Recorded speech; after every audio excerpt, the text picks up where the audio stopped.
Let's see. I think we're live. Cool. So, hi, everybody, and welcome. I'm Lauren Dunford, CEO of Guidewheel. Thank you so much for joining us today for today's FactoryOps for the Frontline session. I am so excited to be joined by Foster, Director of Technical Services at Arcosa Aggregates.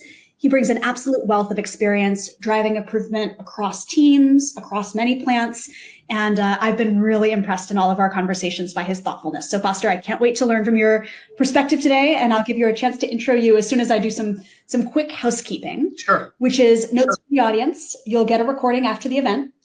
Feel free to use the chat to share thoughts, questions. Goal is that this is useful to everybody. So during the session, don't hold back, use that chat, and then I will be cleaning up and surfacing questions as they come through. And that Q&A tab, if you see other people ask questions you think are great and would like to jump in and say, I'd love to hear about that too, use the little thumbs up and vote for that question in that way, and we'll know to prioritize it. So with that, let's jump straight in. Foster, if you wouldn't mind, tell me a little bit about what you do in your role and about the awesome industry you work in as well. Well, thank you, Lauren. I really appreciate being here. I'm in the aggregate industry. I'm the Director of Technical Services for Arcosa Aggregates. Dating myself here, about 32 years in the industry. I was excited about it at day one. I feel like I'm as excited about it today as I was then. I try to bring that energy to the table. I started out in the engineering, major project management sort of things, lots of operations, regions management, technical support stuff. But I feel it's really it's a people business. It's continuous improvement. I like helping teams and business leaders learn and get more out of their resources they have and the people they have, and try to help people see a different way of doing things. And it's a fun industry. It's one that a lot of people don't know about. I can't imagine being in a different one. I'm fortunate to work with a fantastic company with a culture that really strives to do better tomorrow than we did yesterday. So that it checks a lot of boxes, and I'm happy to chat about everything. Oh, love it. And yes, that constantly pushing better today than we were yesterday, better tomorrow than we were today. Yep. That's one of the things where I just felt like, oh, there's a mind meld here.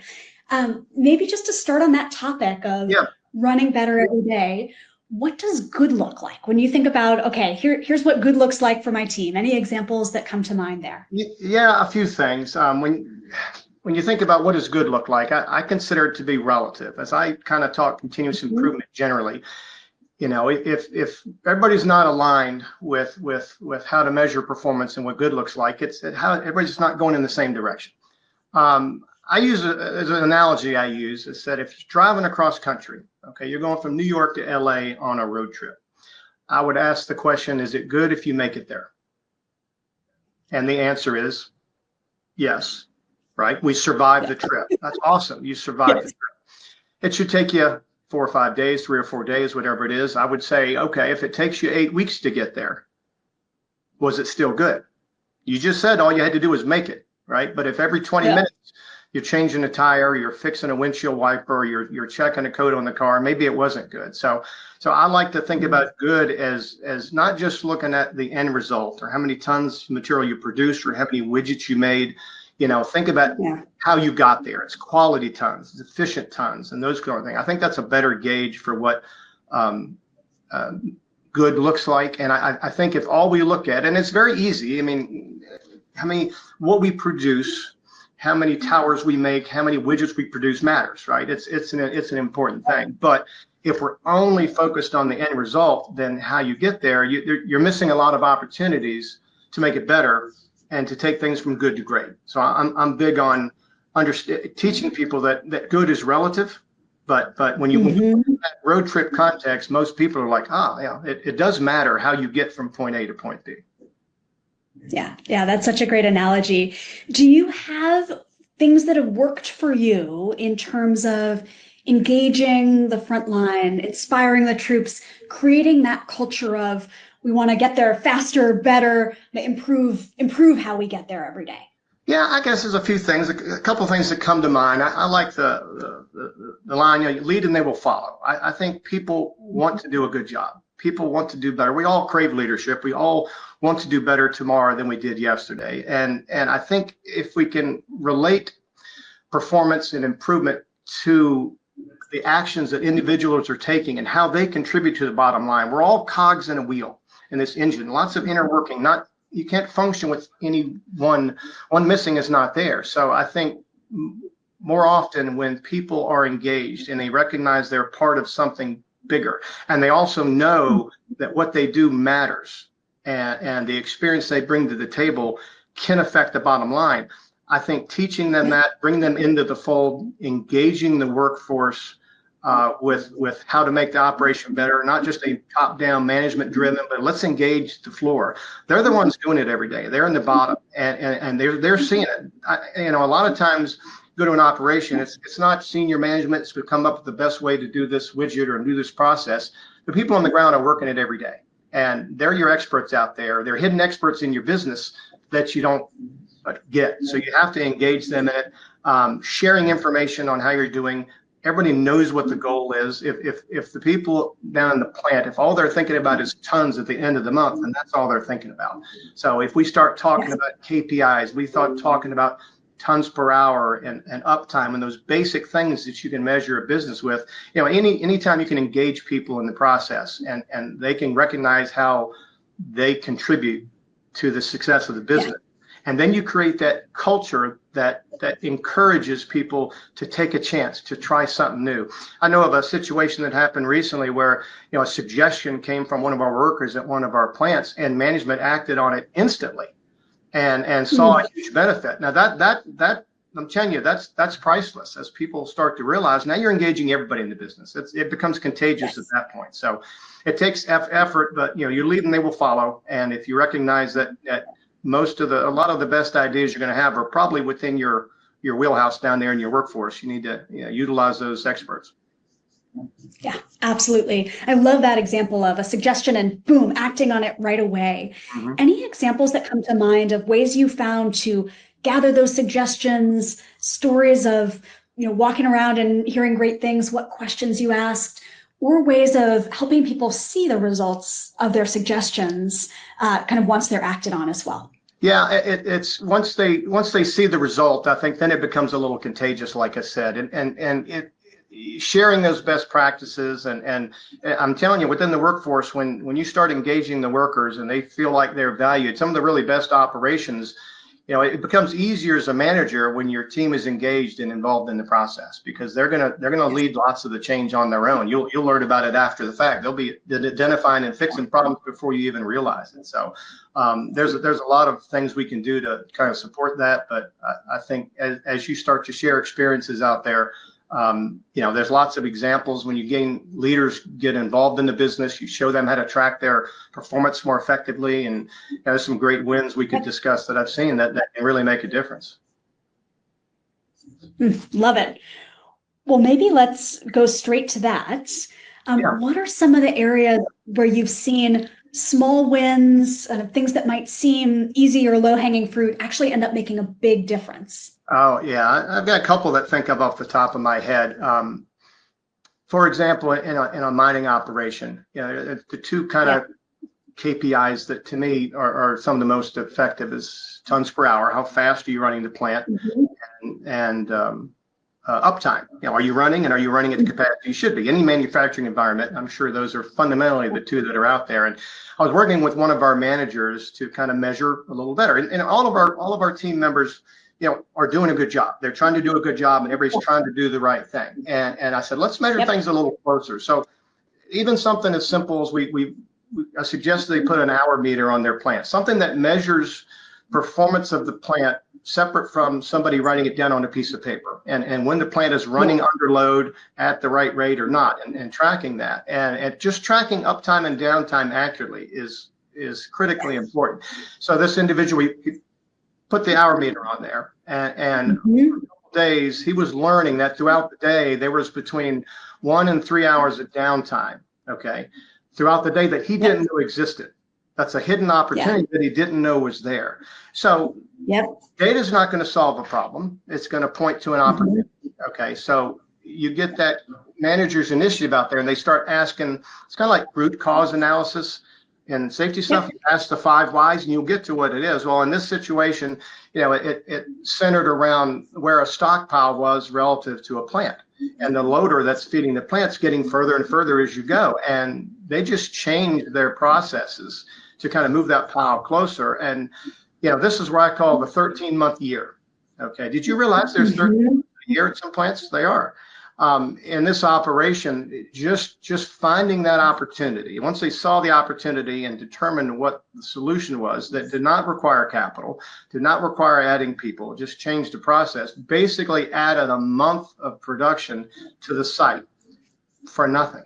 And it's something they didn't see. And that's a great success story. But to me, when the plant manager gets excited, and he starts wanting to see that change, and you drive that solution down to the frontline worker, and they start finding opportunities, then it's like you got to hold back, because you're going to start seeing all kinds of change. But I don't need to be a financial genius to determine adding a month of productivity to your business in 12 months for no additional cost, what that can do to the bottom line. So. Yeah. Oh, I love it. The 13-month year that you can get from spotting and taking action. Yeah. I think you've done a great job as well of thinking about in this environment, which is often challenging. These are big aggregates quarry. It's not necessarily, oh wow, it's super easy to put technology in there. You've been really thoughtful about how to use technology in the smartest ways. What have you found, whether it's for kind of spotting those problems early, things that might not show up in the reports, or other ways that you found to put technology to use in this industry? Yeah, I think it's about, you have to track performance. So regardless of how you do it, whether you're tracking KPIs, data, like I said, doesn't solve a problem, it identifies it. So once you start seeing trends and stuff, you put it in a platform that people can understand and they can get to. It actually accelerates learning. And without seeing the data in front of you, without seeing those trends out there, you still think you're going well, because the mindset is I've got to produce this many tons or make this many widgets by the end of the month, right? And that's kind of where and that's an important metric. We need to know that. But I think using the data and whether it's AI related stuff or Power BI or different ways to collect that data and help us as managers separate the wheat from the chaff, so to speak, help to see those opportunities that you otherwise wouldn't see. I think we go with a lot of instinct, and this is gut, and I've learned this over the past 10 years, so I know this is the best way to do it. So I think the data and tracking KPIs and helping our managers to make more data-driven decisions, I think accelerates learning, and I think it's going to help us get a plant from good to great faster than just institutional knowledge or this is the way we've always done it, which everybody hates those words. That's a real thing, and you really have to force change to kind of get away from that. Yeah, absolutely. And I think something I love about your approach to this is you're bringing both the many years of experience and the gut feel and good gut instincts in the industry, and the desire to combine those things, that the data and the gut feel and the experience all get more powerful together. Are there ways you found either within your day-to-day integrating in data and visibility with that gut feel, or what you've seen from some of the plants that are you grabbing and running with it and finding those 13 months, anything you've seen around how to combine that, practical examples that resonate with you?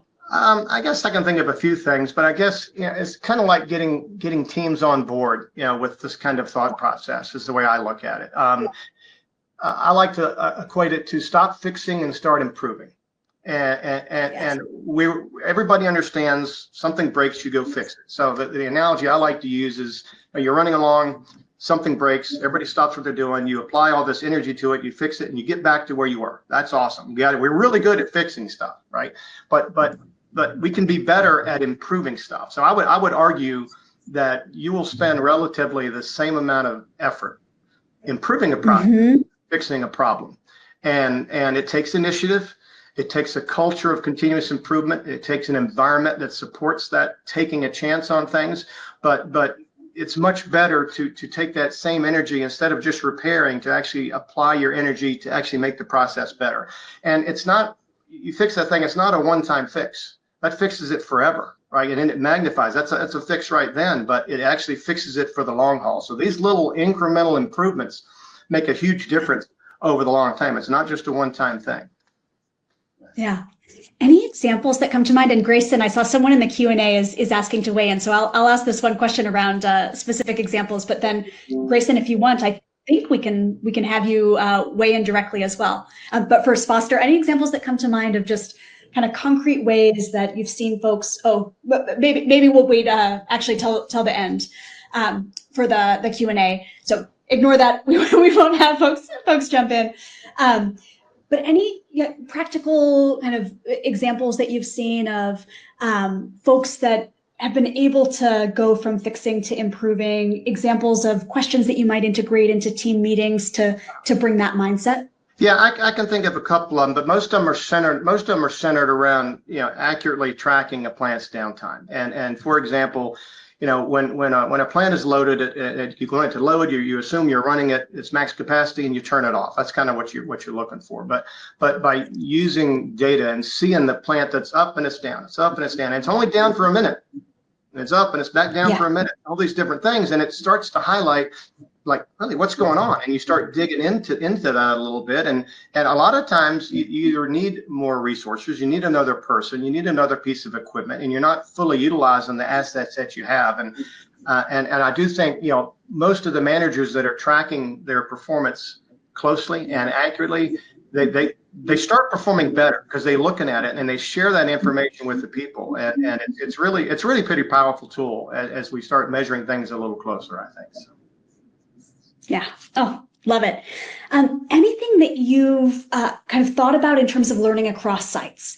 Because you have so many different sites. I'm sure there are ranges across. There are also ways that you can share best practices. Yeah. How have you leveraged learning across the sites? A lot of that, I would say it's centered around you got to share your success stories. It's like I said, data in and of itself won't solve a problem, and one day's worth of data doesn't tell you a lot, right? But when you get 3 or 4 months of data and you start seeing trends, and it's gonna identify an opportunity. So I'm a huge fan of, if you don't measure it, you can't manage it.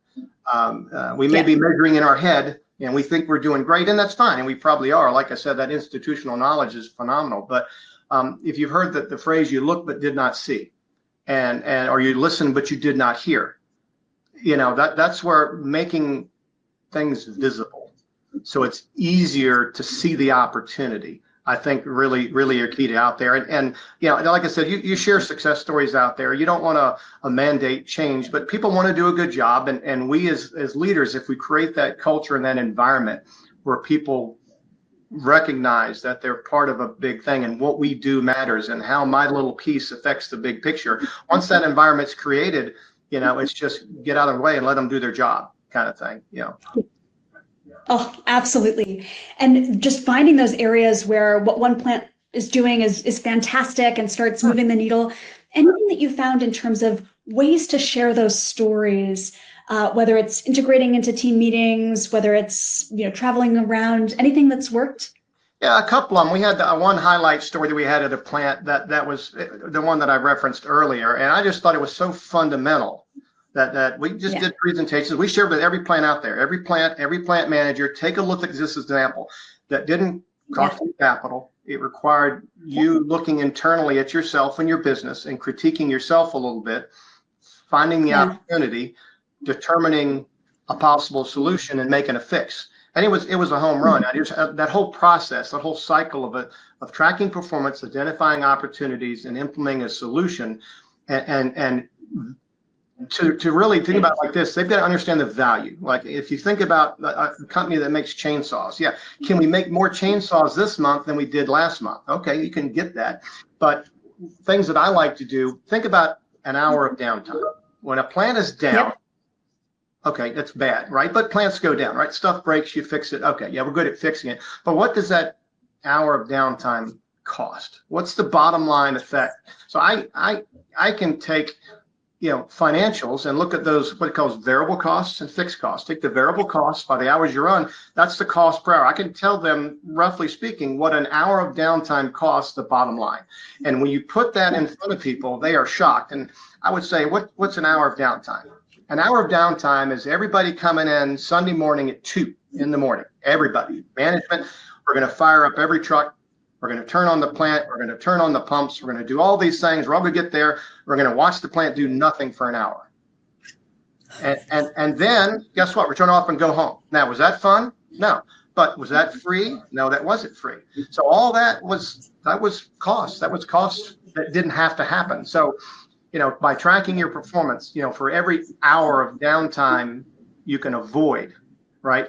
You can produce more tons in the same hours. Or here's a neat idea: run less hours to produce the same tons. Or you can produce more volume and sell it if that's the case. So there's different ways you can recognize the value there. But when people understand what an hour of downtime avoided saves the company and bottom line, it's a big deal. It's pretty powerful stuff. And then once you see that, you start thinking, wait a minute. There was an example at one of our operations where they had a downtime event regarding some pumps. And I said, we started looking at it. I said, this downtime event that you've tracking is costing you, $180-some thousand a year, whatever the number was, it doesn't matter. And for maybe $20,000, you can fix the problem. Now, you wouldn't have thought about seeing that problem if you weren't tracking it, and you certainly don't want to spend $20,000 if you don't have to. But I would say, Lauren, if you went to invest $20,000 to make $180,000 every year, would you do it?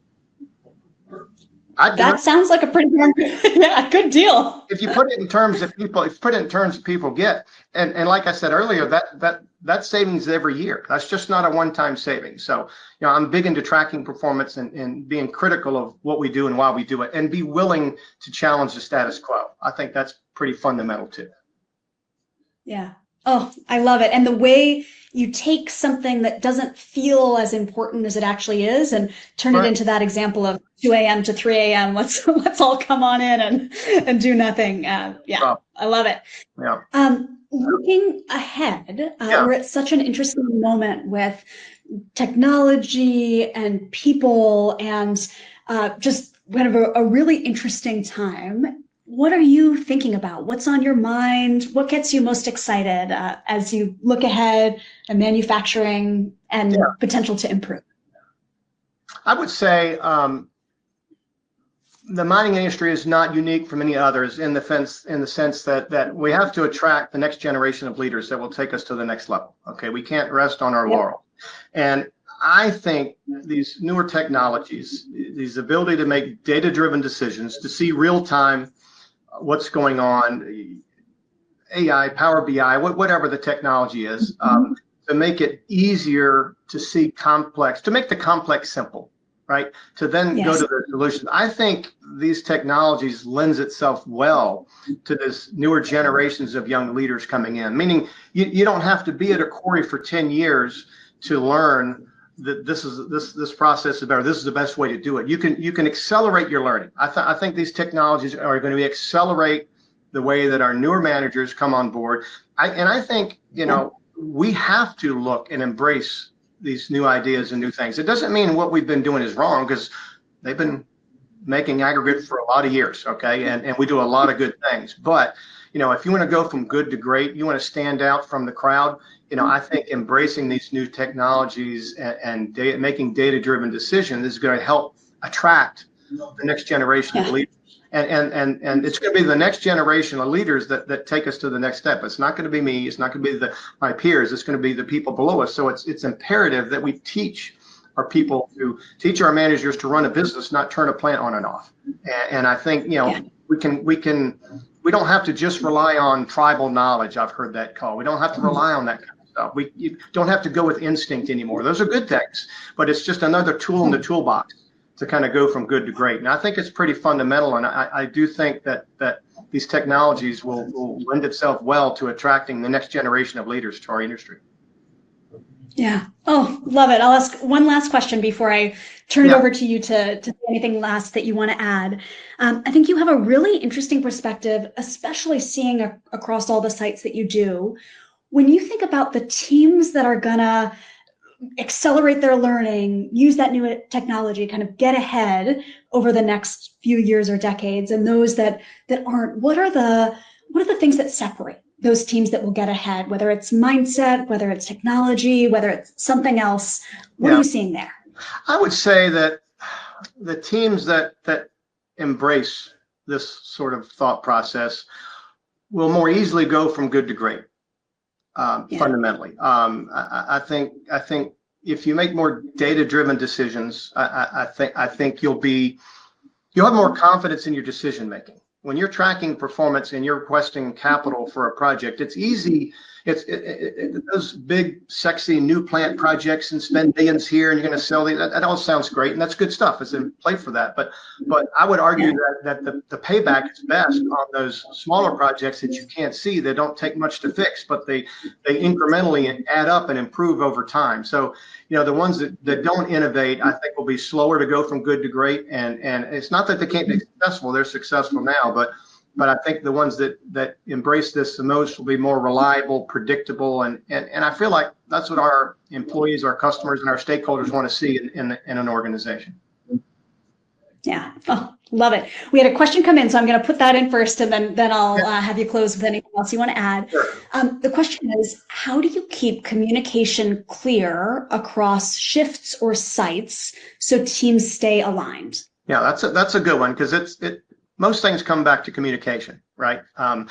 Everybody's got to know what's the game plan, what are we trying to do, and I'm sure there's different ways in different industries you can do it. If multiple shift operations, I think making as much of the information visible to everybody where they are. I think I've seen some sites just where you have a scale that's tracking tons per hour, whatever it is. Try to put a big monitor up in your room so people can see real time, not how we're doing now, but how is that trending toward the goal we have. And if at 9 o'clock in the morning, we're supposed to be producing at this rate, and it'll tell you that we're on track or we're off track, and how do we have to adjust now to hit where we're trying to hit. So everybody's got to know, what are we shooting for? And then seeing real time how we're performing, you can make tweaks and changes. You don't wait to the end of the day to see how you did.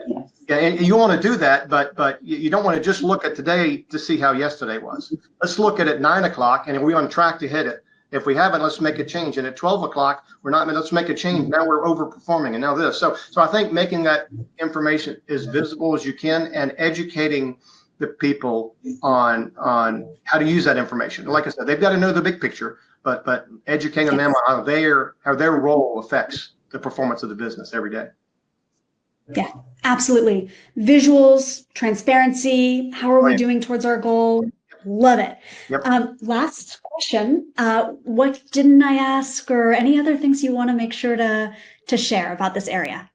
I can't think of anything. I'm just a big fan of measuring performance. I think we all strive to do a good job. We crave leadership, but it requires leaders to take the initiative and don't settle for the status quo. I'm very comfortable challenging the status quo. Sometimes I have to temper that, but it's all meant in improvement. And I think if we look at ourselves with humility and trust the people that we have the privilege of leading and treat them as professionals as they are, and show them how what they do matters every day and how it contributes to the bottom line. I think those are the fundamental things that will help any organization go from good to great and get to the next level. Oh, absolutely. Foster, so well said. It is such an honor to get to dive into these topics together. Yeah, thank you so much for the time. Thank you. All right. Thanks all. Appreciate it. See ya. See ya.